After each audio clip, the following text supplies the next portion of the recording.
बहुत अरसे पहले की बात है।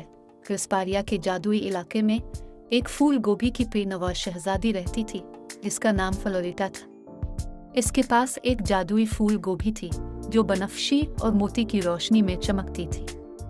ये फूल गोभी राज की सुमरता थी और बेहद दौलतमंदी फराहम करने की काबिलियत रखती थी। लेकिन पड़ोसी तारीख जंगलों में एक बदनीयत औरत जिसका नाम मालेविलिया था वहां रहती थी। इसे फ्लोरिटा की जादुई फूल गोभी की ताकत चाहिए थी ताकि वो अपने सिया जादू को मजबूत बना सके और राज को मुकम्मल कंट्रोल में रख सके। मालेविलिया ने चाल बनाई ताकि फ्लोरिटा की कीमती चीज छीन ले। सुबह के वक्त जब फ्लोरिटा अपने फूल गोभी के साथ नाच रही थी, एक शैतानी ताकतवर जादूगिनी जिसने फ्लोरिटा की हाथ से जादुई फूल गोभी को छीन ली और इसे तारीख के जंगलों में अंगाराहे में छुपा दिया।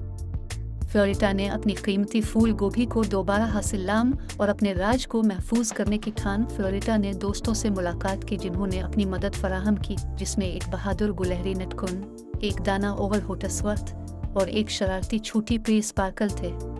वो खतरनाक इलाकों से गुजरे और जादुई नदियों को पार किया, मालेविलिया की दहशतगर्द चालों से गुजरे। और हर मश्क के साथ फ्लोरिटा की अज़्म मज़ीद मजबूत होती गई।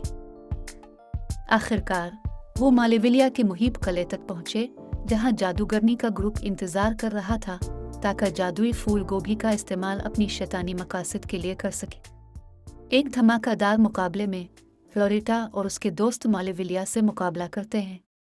यकता पसंदी, जुर्रत और स्पार्कल की जीरुकाना चाल से उन्होंने जादुई विच को पीछे छोड़ दिया और जादुई फूल गोभी को दोबारा हासिल किया।